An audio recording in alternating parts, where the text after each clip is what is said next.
On June 27, 2025, Houston trial attorney Tony Buzbee filed three fresh civil lawsuits in Los Angeles Superior Court targeting Sean Diddy Combs and his son Justin. Plaintiff number one, a 25-year-old creative professional, claims in a 2017 meeting Justin Combs lured her to LA, drugged her, and she was allegedly held and raped by Justin, Sean, and a few others. Plaintiff number two would claim he was drugged at a party hosted by Diddy and sexually assaulted by Combs himself. Plaintiff number three alleges he was drugged at another party, with Diddy observing and directing the assault. Now, some of you may already be familiar with Tony Buzbee. He's not just a high-profile trial lawyer. He's a polarizing public figure who's been involved in numerous controversial moments across politics, law, and media. Here are a few notable ones. Buzbee led the legal charge against NFL quarterback Deshaun Watson, filing 24 civil lawsuits alleging sexual misconduct during massage sessions. He initially claimed he wouldn't settle the suits, but eventually most were settled out of court. Critics accused him of media grandstanding. Or in 2019, Buzbee ran a self-funded campaign for Houston mayor, spending millions of his own money. He drove a military tank to polling stations, brought giant art installations, and claimed he was above party politics. In 2016 through 17, Buzbee purchased a fully operational World War II-era Sherman M4A4 tank, nicknamed Cheyenne, from a museum in France. He drove and parked the tank on River Oaks Boulevard, a prestigious Houston neighborhood, in order to honor his World War II vets and to highlight his roots as a Marine. World War II tank in a place where you wouldn't expect to find one, parked right outside somebody's house. But only in Texas, everything's bigger and better, especially in Houston. Everyone always wants to outdo their neighbor, and what better way to do it than with a giant World War II tank in your front yard? The tank belongs to this man, Tony Buzbee, a veteran and well-known attorney. He bought the tank for $600,000 in an auction in France. Well, I'm not trying to pick a fight with anyone. I just think the tank is cool. But his HOA doesn't, and sent him this letter saying the placement of a military tank in a residential neighborhood has caused serious concerns for neighbors, mainly because of traffic. He would later donate the tank to Texas A&M University, where it remains on display. Unfortunately, his showboating style and campaign tactics drew ridicule. Critics said he lacked policy depth and relied too heavy on spectacle. He also represented hundreds of plaintiffs against Travis Scott and Live Nation after the 2021 Astroworld tragedy.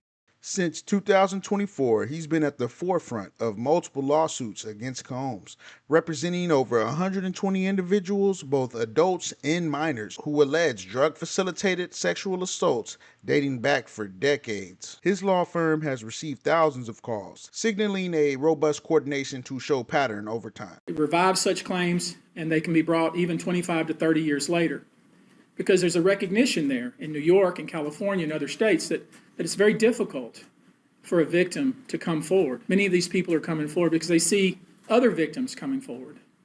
And it gives them some comfort that, hey, I won't be the only one.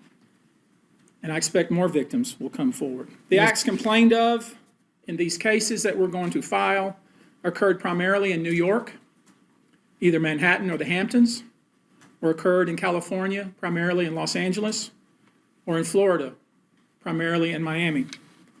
Most of these events and incidents occurred at parties, typically after parties, or album release parties, New Year's Eve parties, 4th of July parties, something they called a puppy party, the all-white party, although several of these events occurred at auditions, many times, especially young people. Now, while it's important in itself to understand the new allegations that have been brought forth towards Combs, you must give the war vet his Medal of Honor for his strategic timing in bringing these charges towards Diddy. The filings strategically coincided with closing arguments of Diddy's federal trial. Buzbee emphasized the parallel between his civil claims and the unfolding criminal trial, asserting the allegations exposes a broader pattern of misconduct. A little projecting, right? Legal analysts note that civil litigation like this can fuel media attention, shape public perception, and potentially support claims of ongoing criminal behavior, even prior to any verdict. The court of public opinion is very opinionated.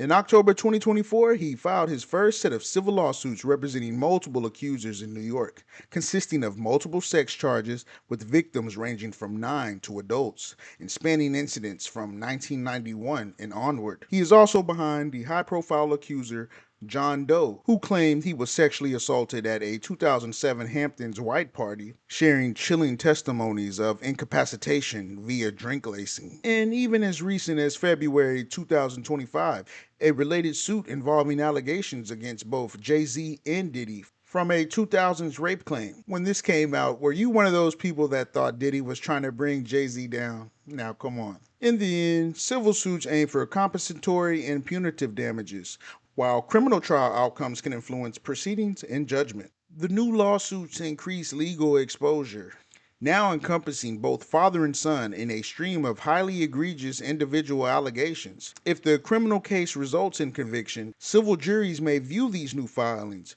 as reinforcing a complicity or pattern narrative, boosting chances of favorable outcomes for the plaintiffs. As courtroom battles stack up and public perception continues to shift, these new charges don't just add to Diddy's legal troubles. They reshape them. What once seemed like isolated incidents are now forming a disturbing pattern.